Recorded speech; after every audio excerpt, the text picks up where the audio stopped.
नेपालको सार्वभौम सत्ता र राजकीय सत्ता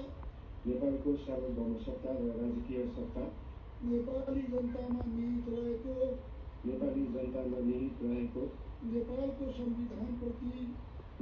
संविधानप्रति पूर्ण वफादार रही सत्यनिष्ठापूर्वक प्रतिज्ञा गर्दै ईश्वर, देश र जनताको नाममा शपथ लिन्छु कि प्रधानमन्त्री पदको जिम्मेवारी प्रचलित कानुनको पालना गरी मुलुक र जनताको भलो चिताई कसैको डर नमानी पक्षपात नगरी पूर्वाग्रह वा खराब भावना नलिई ईमानदारीका साथ गर्नेछु र आफ्नो कर्तव्य पालनको सिलसिलामा आफूलाई जानकारीमा आएको कुरा म पदमा बहाल रहँदा वा नरहँदा जुनसुकै अवस्थामा पनि प्रचलित कानुनको पालना गर्दा बाहेक अरू अवस्थामा कुनै किसिमबाट पनि प्रकट वा सङ्केत गर्ने छैन।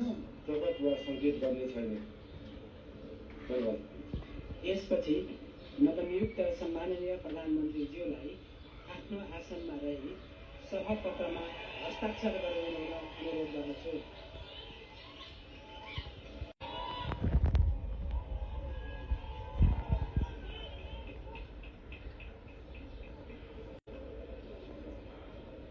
नवनियुक्त सम्माननीय प्रधानमन्त्रीज्यूलाई राष्ट्रपतिको कार्यालयको तर्फबाट हार्दिक बधाई तथा शुभकामना व्यक्त गर्दछौँ।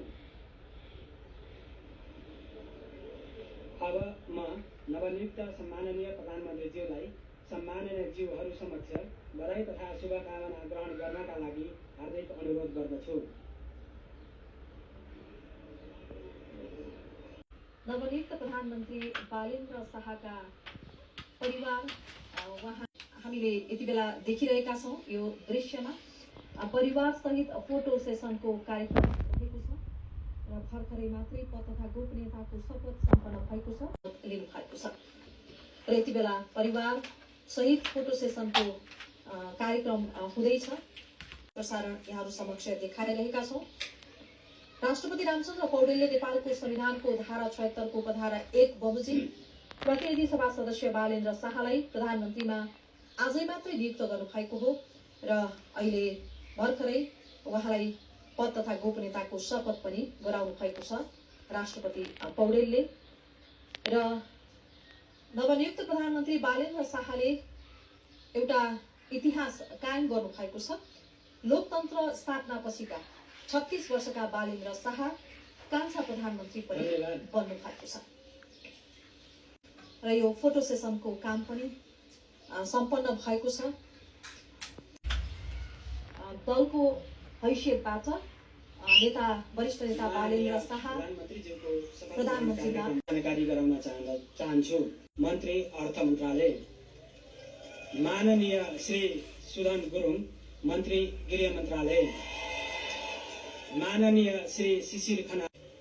माननीय श्री विराज भक्त श्रेष्ठ मन्त्री ऊर्जा जलस्रोत तथा सिंचाई मन्त्रालय, माननीय श्री खड्गराज पौडेल मन्त्री संस्कृति पर्यटन तथा नागरिक उड्डयन मन्त्रालय,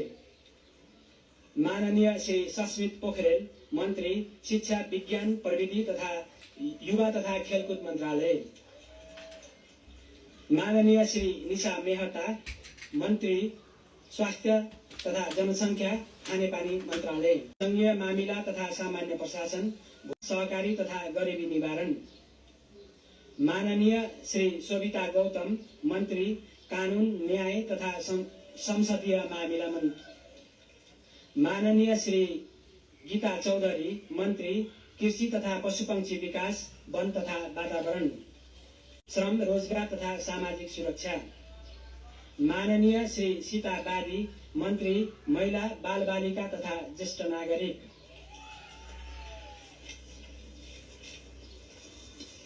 सम्माननीय राष्ट्रपतिज्यू समक्ष मन्त्री पद तथा गोपनीयताको शपथ लिनुहुन नवनियुक्त माननीय मन्त्रीज्यूहरू मन्त्री स्वर्णिम वाग्ले, माननीय मन्त्री सुदन गुरुङ, माननीय मन्त्री शिशिर खनाल, माननीय मन्त्री सुनिल लम्साल, माननीय मन्त्री विराज भक्त श्रेष्ठ, माननीय मन्त्री खड्गराज पौडेल, माननीय मन्त्री सस्मित पोखरेल, माननीय मन्त्री निशा मेहता, माननीय मन्त्री डाक्टर विक्रम तिमिल सिन्हा, माननीय मन्त्री प्रतिभा रावल, माननीय मन्त्री शोभिता गौतम, माननीय मन्त्री गीता चौधरी,